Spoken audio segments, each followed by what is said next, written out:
You want to do the clap? We'll do the clap. We're not using that. Okay, can I try again? Oh, sure. Ready? It's staying in, though. Okay, ready? Yeah. Hello, everyone. Welcome once again to Editing the Academy. My name is Daryl. I'm your co-host. And I am your co-host, Laura. And we are here to present the 5 Best Picture nominees for the year 1971, beginning in January 1971, going through December, and the Best Picture awarded in 1972. All right, and what are the 5 films we're going to be talking about today? The 5 films are The Last Picture Show, Fiddler on the Roof, The French Connection, Clockwork Orange, and Nicholas and Alexandra. And The French Connection was the winner that year. It was indeed. We'll, of course, get to the big reveal at the end if they made the right choice or not. Based on this discussion, I'm going to probably have a good idea. Other notable films. You did this the last podcast. I liked it. I've now decided to make it a segment. I did not check with you. Executive decision. I feel okay with that. Approved.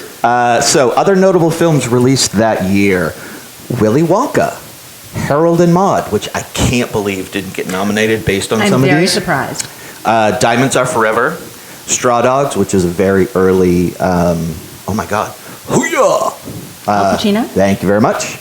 Shaft, Play Misty for Me, the first film directed by Clint Eastwood. Oh.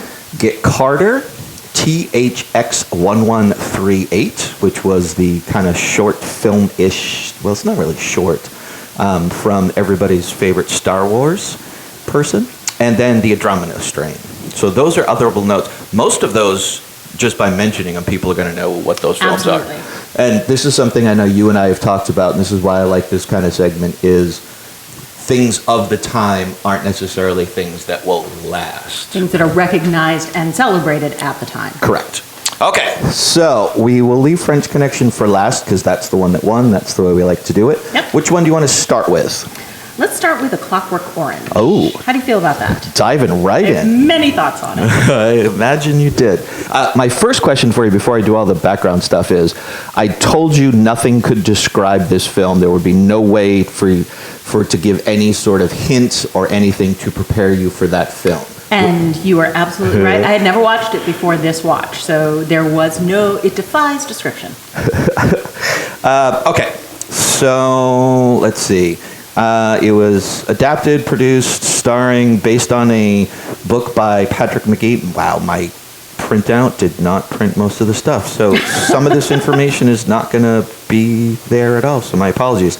It was nominated for Best Picture, Best Direction, Best Editing, Best Screenplay, and it won nothing. Absolutely nothing. Okay, so let's dive in. I've seen this film probably... Fun facts? Oh, yeah, shit. Sorry, you keep forgetting the fun facts. I know. Because they are so much fun. The first one is that Gene Kelly was really pissed off that they used Singin' in the Rain, where Really? he did in this movie. And according to Malcolm McDowell later in life, when they met, he snubbed him at a party. Because it was so... Well, where it was used and how. Sure. Yeah. So that is my fun fact. Okay. This is a Stanley Kubrick film. Stanley Kubrick, even to this day, is considered probably one of the best directors ever. Not necessarily the best, but he's in most people's top 5, easily top 10. This was a bit of a departure, I would say, from some of the other films that he's definitely known for. And this was, and I do want to stress this, adapted from an actual book. My first question for you is, the tone is set immediately in this film. Yes, immediately. it is. Mm-hmm. But even outside of the violence and the almost rape that happens within the first 5 minutes, very quickly you're introduced to the language of this movie, which is distinct. Yes, I agree. How long did it take you to kind of get into the groove of that language, or were you just in and it was fine? It took me a little bit. I would say probably a quarter of the movie to get through to the fact that they were, this like Cockney youth, slang language that they were using, which I really thought was actually very interesting. Yep. I did like the use of it, but it took me a while to get into there, and I wasn't sure if it was because this was another time or we were supposed to I still haven't figured out why. I'd be happy for some hints on all of the things I missed about this movie. My understanding of this film is it's not necessarily like a futuristic film. It's not specific to a time and place. It is just of itself. It is its own area. It's obviously, you know, the many of the things that are happening are 1960s England. Right. So if ever there's a grounding, it's just because it's kind of set during that time period. But I don't believe that it's supposed to be specific to any time period. It's not futuristic. It's not past. It's not an amalgamation of those. It's just a very unique, oxymoron, but a unique word. And I think the language helped that. The language set you in that very unique world. So, very quickly, you're introduced to what this film is, the tone is set, and for the good first, I would say, half hour of the movie, you're just following this band of hooligans as they go through.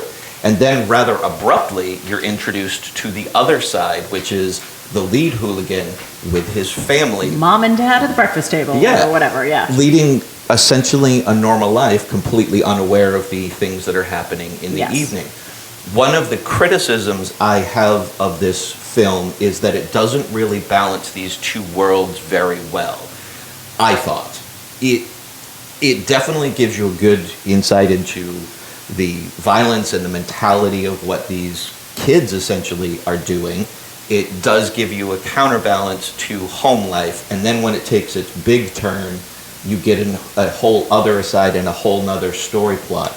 That's one of the criticisms I've seen of this film, is that it tends to meander, and it's not like a linear kind of story where we're trying to tell one thing. We're giving you these snapshots of things along the way. Yes, I fully agree with that. I think that Malcolm McDowell, let me just say, for a pro, he was a great actor in this. Like, he was terrific. His little evil smile, I loved that. I thought he did an amazing job as the character. The character I wanted to know more about, because they had no real backstory other than he's living a perfectly normal suburban life. And yet he's not quite a sociopath, because that doesn't quite equal up to some of the later decisions that he makes. So I'm like, what is he? Why is he living this life? Why is he perpetuating all this violence? And I don't know, and I didn't think it did a good job of explaining that. I don't think you're supposed to know. It's just, this is what it is, because the main story, and we haven't said this in any of these, and I'll put up a little thing, but obviously spoilers throughout, because we're talking about the film. So it is 50 years old, so I think that's fair. Yeah.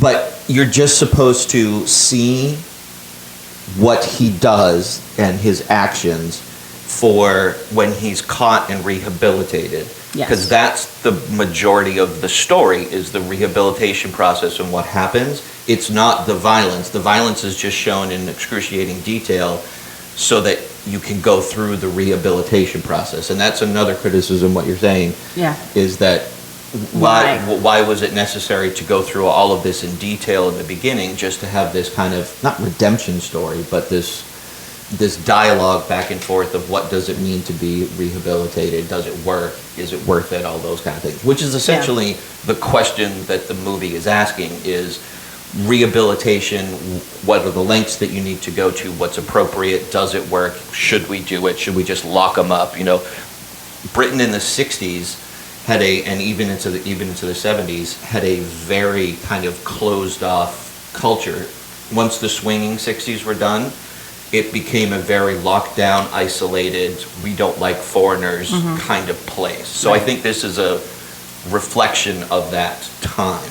I think one of the most interesting conversations that happened, and it was a very small conversation, but it was one of the themes I actually did resonate with, was the minister and one of the prison officials talking about, the minister was upset because there was no agency over him making the choice to not commit crimes. Right. So for him, it was very important that people choose not to commit crimes, and there's the morality of it. Whereas for the prison official, he didn't care how you got to the goal as long as you got to the goal. Right. So I thought that what for me was the crux of the most interesting part, is it all about the goal, or does how you get to the goal actually matter? I think, these are the questions that you're supposed to kind of wrestle through as you're going throughout. And admittedly, a lot of the presentation of individual characters are incredibly stereotypic. They are supposed to represent something, not be themselves.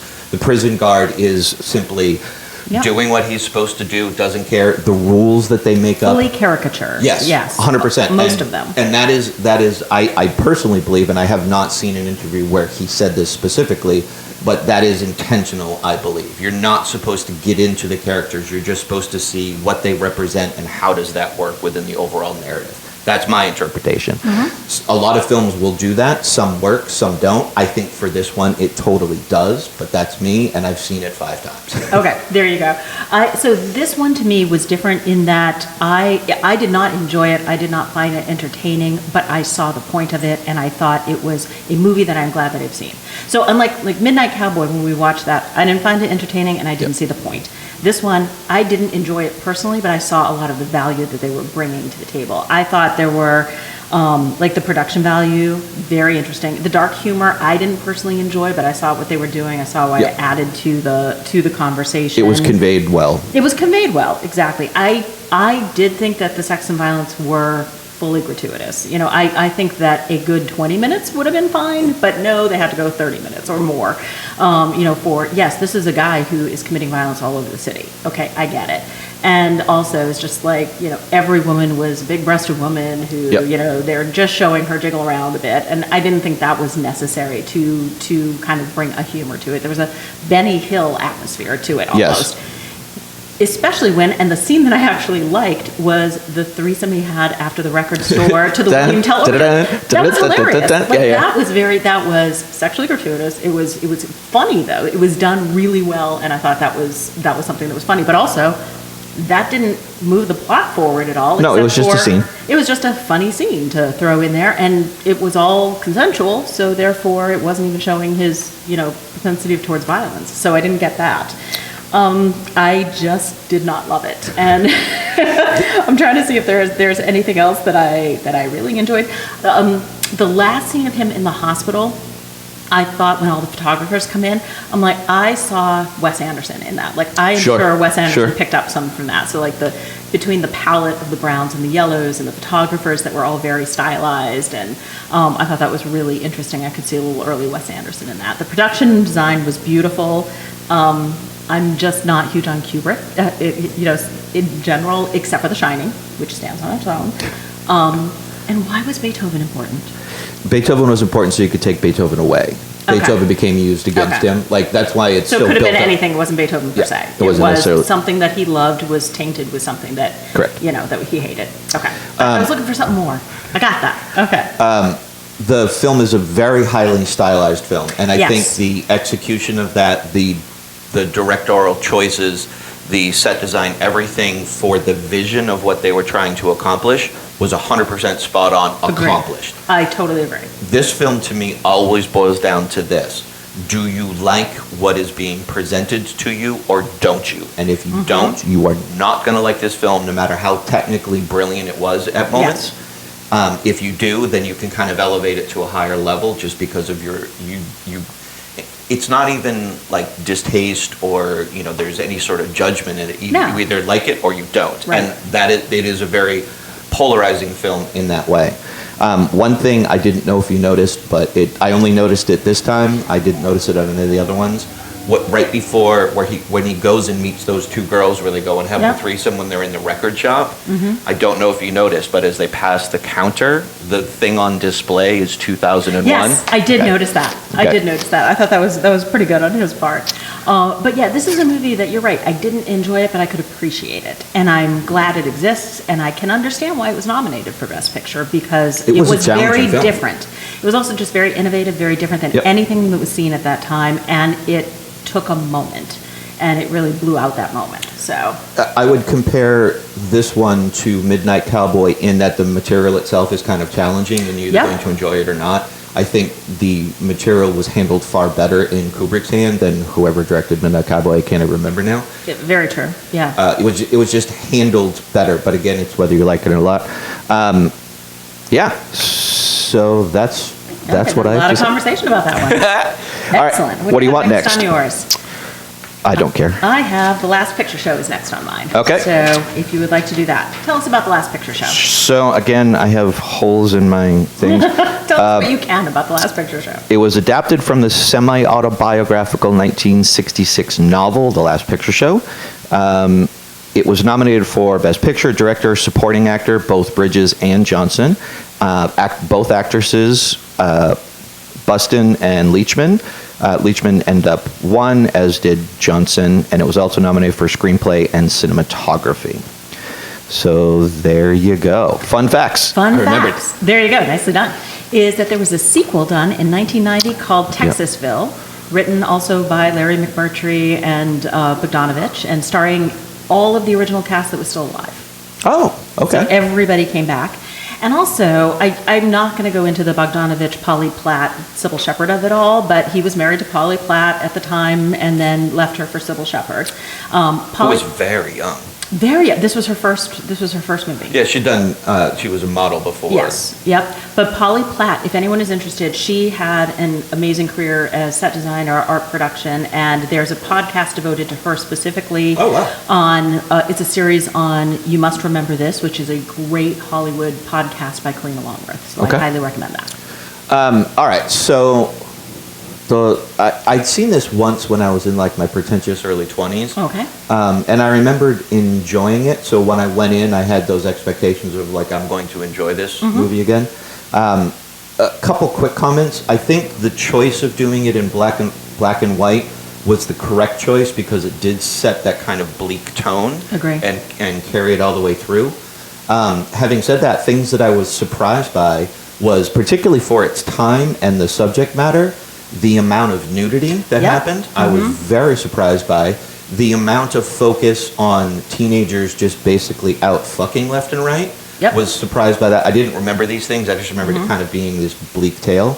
And then as I don't know if this is... I've watched other Peter Bogdanovich movies, and I've enjoyed them. I think he's a very good director. He's a very solid director. Yep. And I don't know in these if it was his direction he was giving to the actors, or if it was just the actors being so young, the majority of them. But I felt a lot of the performances were very wooden, very one-dimensional. I didn't get a lot of depth out of them. Even her character, who is struggling kind of to find her own sexual identity throughout the film. Yep. Everything that she kind of encounters, she just does. There's no, I don't know, I didn't get a lot of information, and their performances just seemed very wooden to me. Even the anger, when Jeff Bridges gets angry and they fight, it just seemed like, oh, and now I have to be angry. You know what I mean? Like, I didn't, the performances didn't really flow for me. They just seemed very wooden and just, this is my anger face. This is my happy face. And again, I don't know if that's them or if that was Peter kind of pulling everybody back from their performances. I don't know. I felt exactly the opposite. Really? I loved... Nice. Our first disagreement. Our first total disagreement. I loved all the performances except for Timothy Bottoms. I thought he was just not good. Very wooden, very... Like, there was a lot of fake crying in this movie. Just altogether, I will give you, there was a lot of fake crying, a lot of fake moments. But I thought Sybil Shepherd was just a revelation. I thought she was fantastic. I thought what you're calling wooden is the face that she was showing the people around her.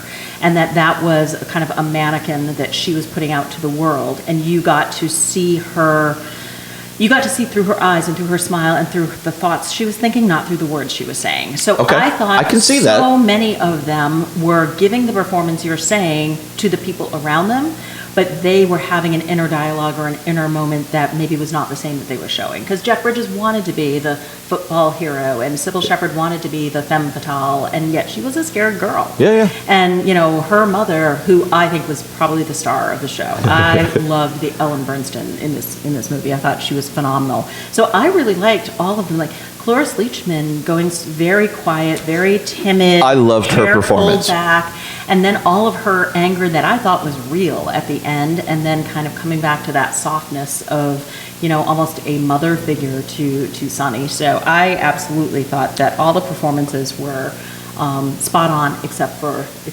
Timothy Bottoms or Samuel Bottoms. Timothy Bottoms. Okay, I'm going to retract my statement about the two females who were nominated. I did really enjoy their performances. I was, I guess, focused on primarily the main 3 or 4 characters as they were walking through. I think Jeff Bridges was a little bit wooden, but I think it's because he was that's who he was. He was like big man on campus and not a lot more to show for it. Yeah. You know, I don't think that there was a lot more to his inner being. And I think Sybil Shepherd was showing the world her, like, everything's great, everything's fine, the woodenness that you're seeing, whereas she's really torn internally. Movies like this, for me, they need something for me to kind of bring them in. I either need to be brought in by, like, 3 or 4 of the performances that are phenomenal, because this is one of those films where not a lot happens. It's just kind of moving, meandering, and then people reacting to the scenarios that they're in, which those films are fine. I don't need like tons of action. I don't need like some super major cool plot thread. It can be a quiet movie. Absolutely. But again, I need the major performances to be able to pull me in, and unfortunately this one, it just didn't do it for me. I couldn't get pulled in.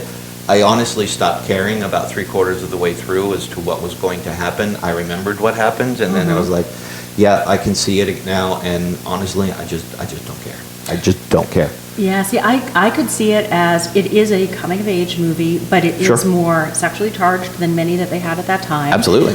Which I think was probably very realistic. It was very bleak for, you knew who was sticking around and never leaving home, and who was going to go out in the world and make something of themselves. So I wanted to see how they got there. I think I agree with you that I knew what was going to happen to them, but I needed to see how they got there. And that plus the production value of the black and white, and with one exception that I'll tell you about, but with the black and white and the dusty town, and I just thought it was really, really beautiful and well done. Okay. I did not like it as much as you did, but that's fine. That's fine. I will tell you, a definite flaw I saw in the filming was he had a couple of cutaways where people looked directly into the camera, and that's a little jarring. Yeah. Very jarring. I don't think it worked. There was a lot of Randy Quaid for me, but but yeah, and I did not like Sunny at all. But other than that, I thought Sybil Shepherd, she had an old-fashioned sexy sweetness to her. The small quiet moments, like Ruth having sex with Sunny and her like, that was just heartbreaking of what was going on, and she was conveying that just through her face. And then Ellen Burstyn and her daughter both sleeping with the same man, and just like, and Mom being okay with it.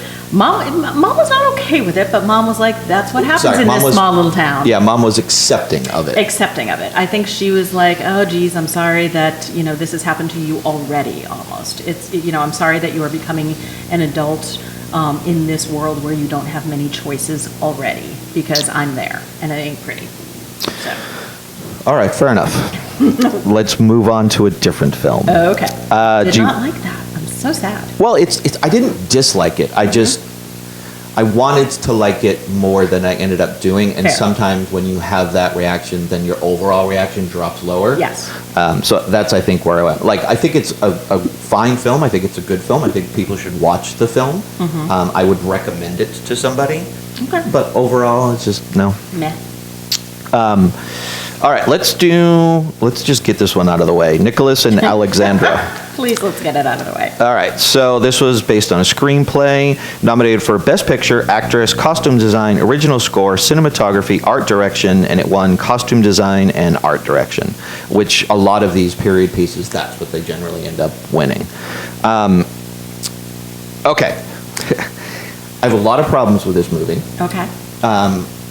Again, it's a period piece where it has that kind of BBC kind of feel and quality to it. Obviously, bigger budget because of the Fun sets. facts. Oh, shit! Sorry, fun facts. Yes. Okay, so not surprisingly, released to mixed reviews and a commercial failure. Okay. And not surprisingly, there were 4 to 5 directors attached over the course of the production.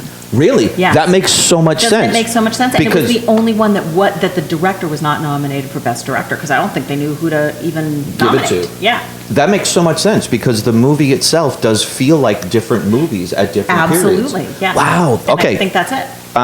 Okay, that makes so much more sense, and I'll be a little bit more forgiving then. But okay, so this one does It was have still that. a terrible movie. Don't be too forgiving. It has that BBC quality, and I'm going to use this as an example probably a couple times of a historical piece that can step away from that and still feel very good. I mean, you have your classics like Dr. Zhivago, Lawrence of Arabia, very big productions that don't have that feel. Yeah. But a very specific period piece, The First Elizabeth, Okay. with Kate Blanchett, Yeah. is amazing. And it never once makes you feel like you're watching a play or Nope. anything. It is, and it was done in the early 90s, but it doesn't give you that, here's our presentation kind of feel, which this one from start to finish did. So many problems with this movie. I wasn't a fan of pretty much any of the performances. Agreed. They were all acting, very much acting, and My biggest problem with the movies like this of this time, and then I'll let you go, I promise, is all of these films that are historical pieces not set in England, done by an American or a British production company. It's like, who are we going to get? I'll just get a bunch of British people to step in They'll figure it out. don't pretend to be Russian in any way, shape, or form. No. Keep your own accent. Doesn't matter if it's Cockney. It doesn't matter if it's East London. Just keep your own accent. And Americans don't know the difference. No, you're just an English person who's supposed to be Russian. Fucking hate that. I don't like when they do that. Give some sort of effort, please. So I will go back to all of the performances were terrible. Everybody was capital A acting, especially the actor who played Nicholas, because his decision was, I will just open my eyes very Yes. wide every time I am angry or sad or distraught. I or- made the same note. Yes, if I don't blink, I will show all of my emotions. That was just his way to express himself, and it was terrible. And if you were to line up the other actors in front of me, I would not be able to tell you who played who. And some of them were actors I know. And I couldn't tell you who played what character because they were all interchangeable and terrible performances. Rasputin, who, your friend Doctor Who. Yeah, I was gonna Tom say, Baker, yeah. yeah, exactly. Like, same thing. Like, if I open my eyes very, very wide, then I am expressing all of my emotions. Where did they get that direction from? I don't know. Maybe it was like the common thing, like if you don't know how to emote, do it with your eyes. I guess Maybe that was so. like an acting school that was taught. I have no idea, but you're 100% Banks right. directed this movie, apparently. I didn't mind Thomas Baker because Rasputin's character has always been an over-the-top kind of character Yes. in every portrayal I've ever seen. So his being slightly over-the-top and capital A acting, I didn't mind nearly as much as everybody else because that's the myth of him. Yeah. So I was fine with all that. I will say something that I did enjoy. Now that I know this is different directors, that makes so much more sense to me. But once he was arrested, captured, whatever, and they were taken to the prison house, the entire family was there, and they had the one jailer, I'll call him, the person in charge of the house, Yeah. who was constantly out loud asking questions of, is it better to be cruel to them? Because we all know they're going to die. Right. So am I morally obligated to be nice to them during these moments?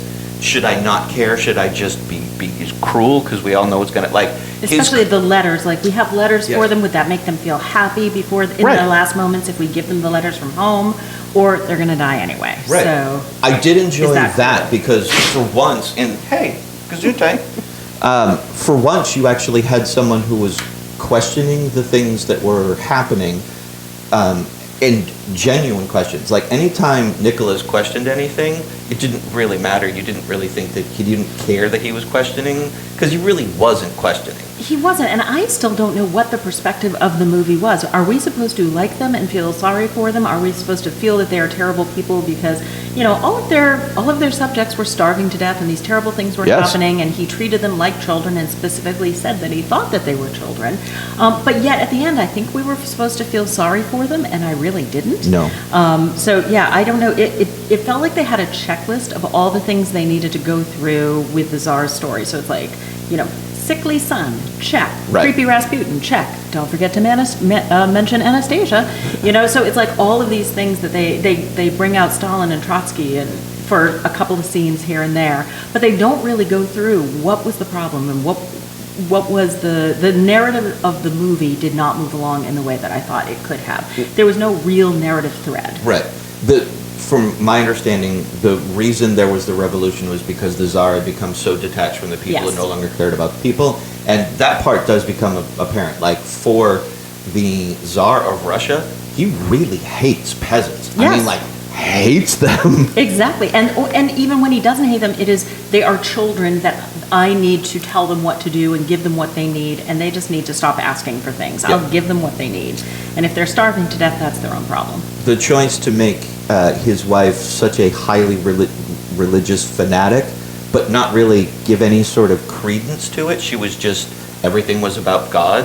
I think that might be true, though. Well, I think that's like historically accurate. That's fine. Yeah. But give her something to work with to make that some sort of rationale. Yes. Because he wasn't, she was. Conflict, you can work with that in the inner parts of their marriage. They didn't. It was just like, she's super religious, he hates peasants. Go. That's exactly it. And they had nothing to work with other than that. I think it was about the son. I think it was when Rasputin said he's going to live, and then he lived, suddenly she's like, oh, God, isn't that wonderful? And this is just an example, a note I made to show the play-like quality of this. If you've ever seen a live play, particularly when there's like pretty intense dialogue between two actors, you'll have one kind of, as they're doing a monologue, like either walk downstage or upstage, and then kind of stare off in the distance as they deliver this thing. That's entirely what Nicholas did throughout the entire thing. It was just like, I'm going to talk to my wife about something important, and stare over here.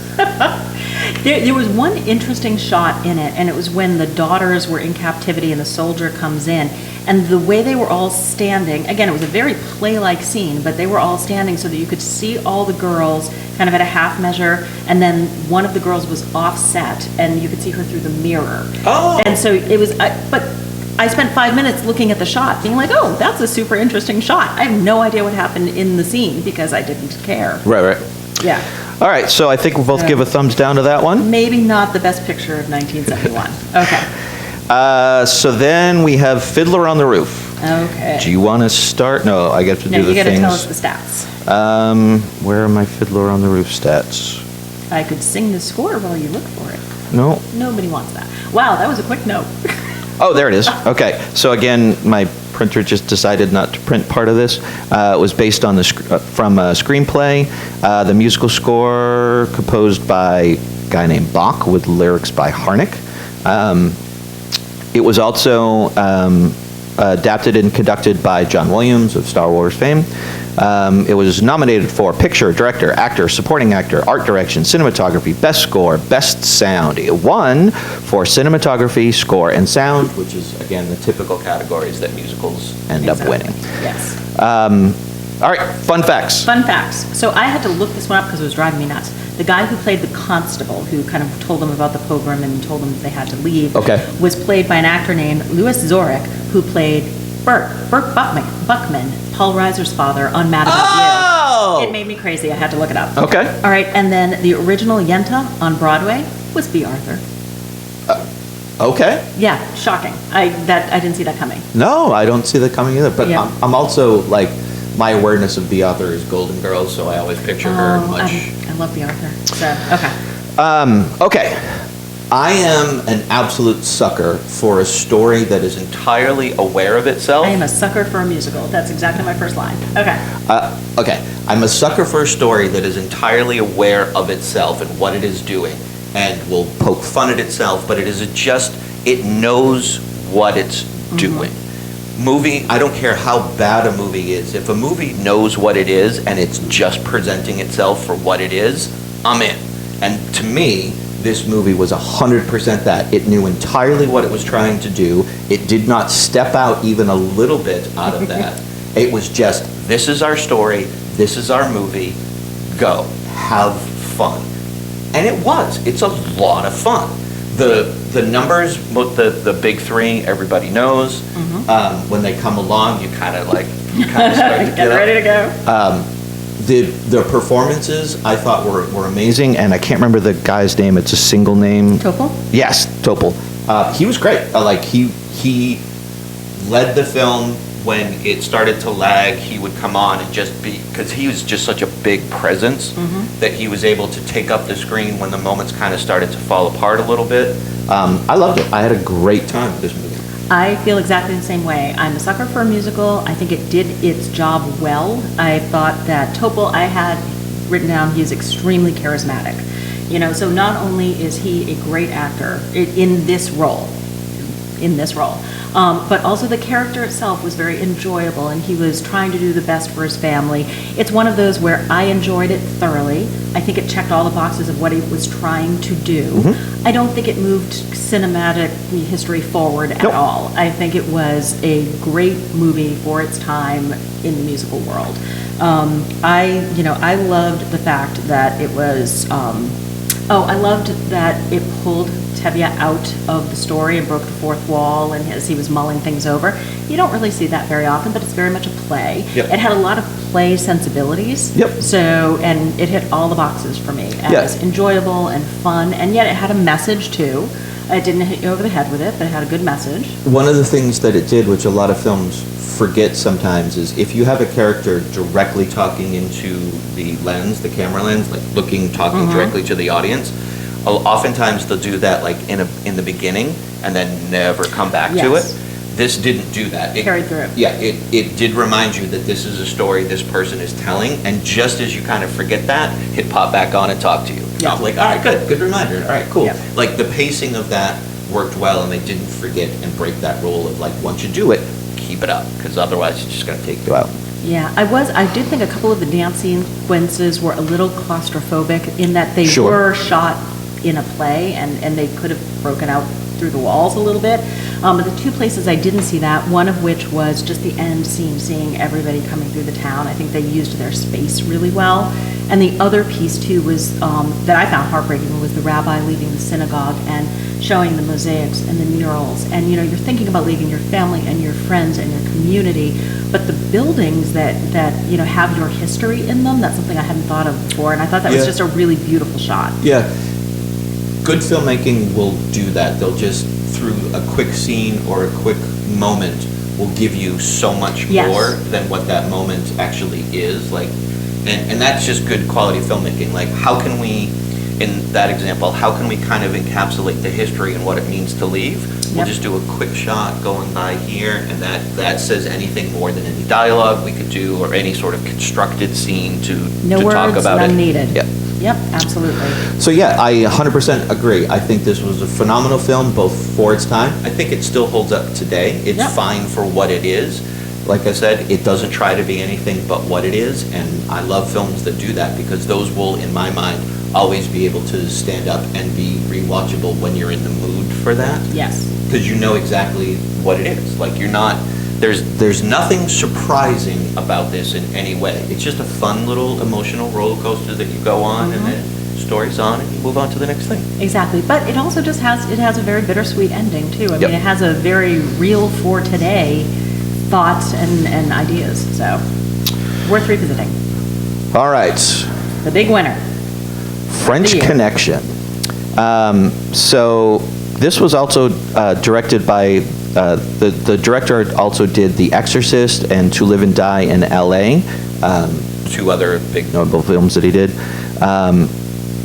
Again, it's blanking out all these lovely things that I wanted to say, so we'll just jump to, it was nominated for Best Picture, Director, Actor, Supporting Actor, Screenplay, in the category of Other Material, Cinematography, Editing, and Sound. It was the big winner that year. It won for Picture, Director, Actor, Screenplay, and Editing.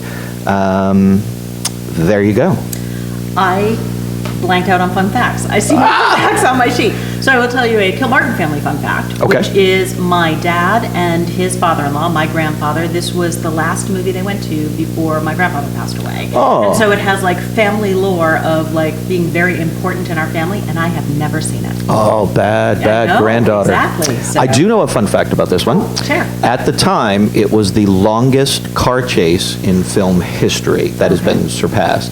And critics of that award or designation have said it's not really a car chase, because car chases are cars chasing each other.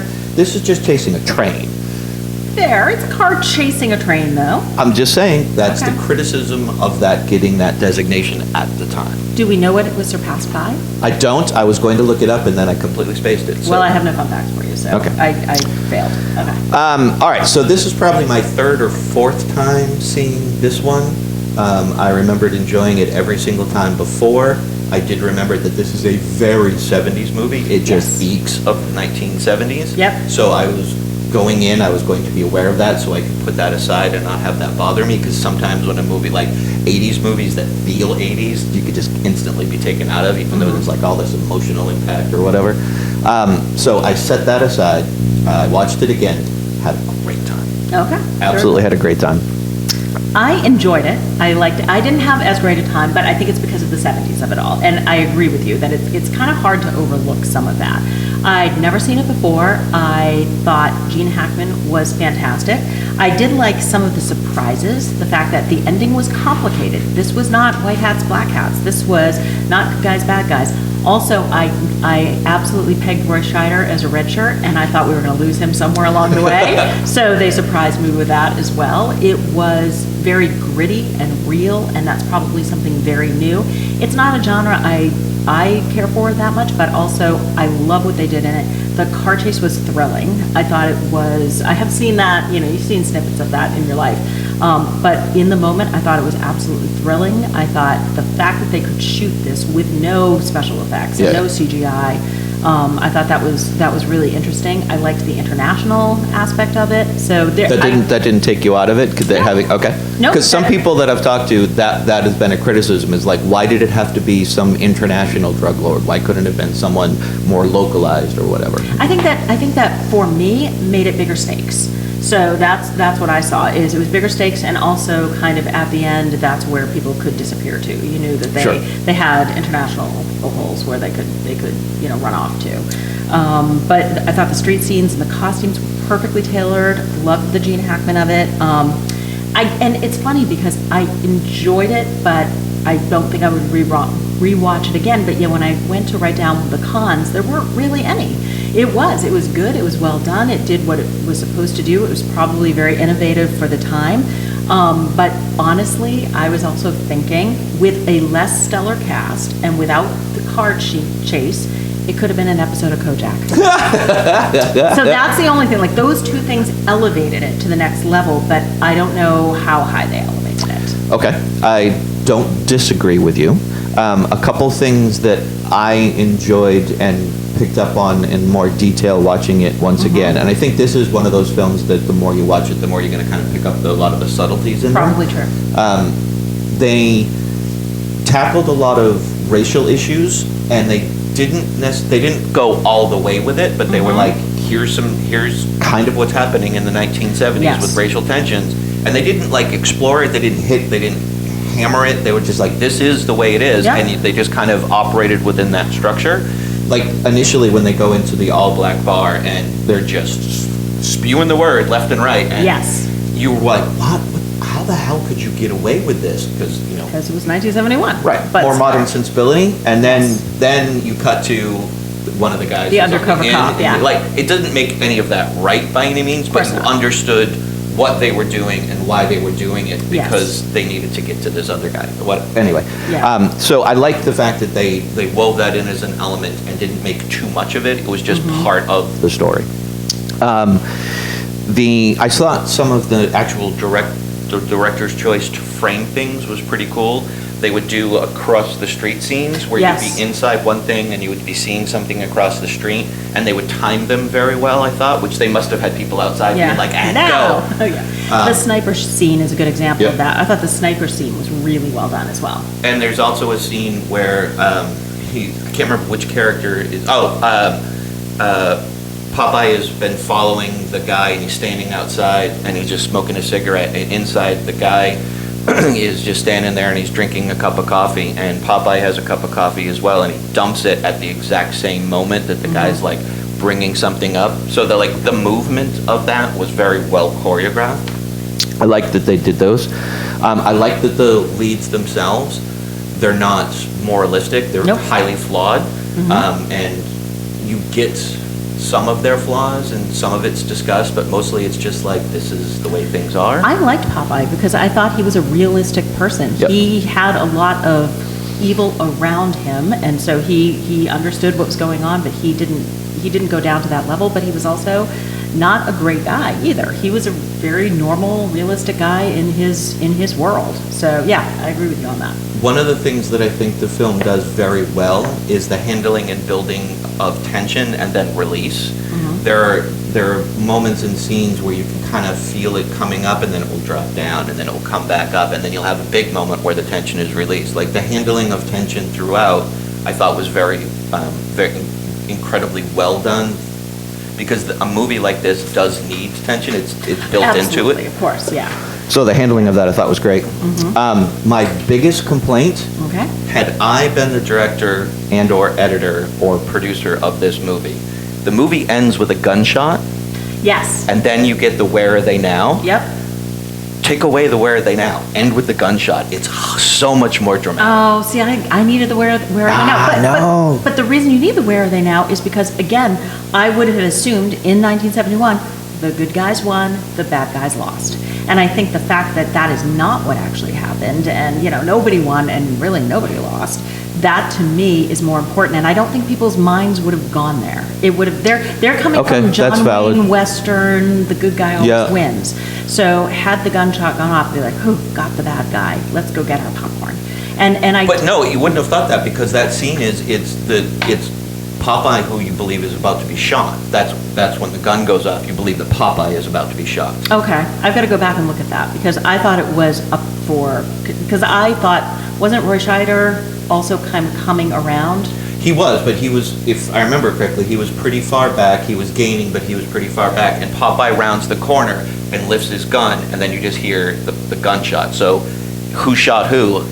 You don't really know, Okay. because the guy spins around and has his own gun, and they're basically in a standoff. Right, exactly, but so it is a question, does the good guy win or does the bad guy win? And I think that if you just fade to black, everybody's going to assume that the good guy wins. And All right, that's yeah, fair. So, but nowadays, I think the movies have evolved to the point where that would be a really good question of, okay, who won? Nobody knows. You know, did Tony Soprano just order more onion rings? Oh, I apologize. I did look it up for the longest car chase. I Oh. just saw my note. Right. It was surpassed by Gone in 60 Seconds, which was filmed just a couple years later in 1974. Oh, okay, very nice. So it didn't hold on to it very long, did it? apparently not. Nope. Okay.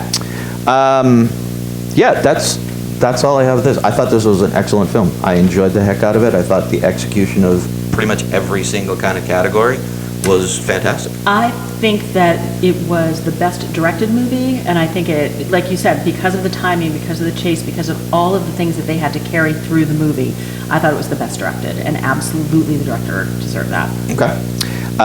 So now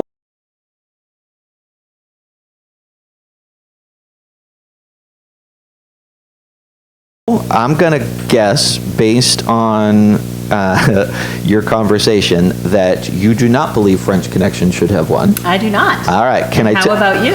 I'm going to take a stab that you believe The Last Picture Show should have You won. are correct. All right. I think it should have been The Last Picture Show. All right. You are wrong. The Academy got it correct. French Connection should have won. That's a nice thought that you have, but you know, clearly I am correct, but that's okay. That's all right. In hindsight, This is the first time that we've actually disagreed. it is absolutely, because we have agreed that they got it wrong, and on Yep. the other movie correctly, we have agreed that they got it right. Kind of, sort of. Given the- given given the the stack films. that they had, and yeah, so this time you think they got it right. I do. I think they got it wrong. And Excellent. So, you get to tell us, who was actually correct? Myself, Daryl, obviously. or Laura? Laura, Not who so much. The Last Picture Show is the best movie in 1971. Clearly. Yeah, no. Anyway, Time will tell. Look at this, the cast that is stacked in that movie. There is not a person in that movie that did not go on to other things. Doesn't matter. You can have a stacked cast and still a horrible film. You Cannonball and Run. I both know that has happened That is multiple very times. true. That is very true. Not in this situation, but very true. Fair enough. So, like, subscribe, do all of those lovely things. Let us know in the comments if you agree, disagree. You know, all the standard stuff that you get everywhere else. So, till next time, see ya. Bye-bye.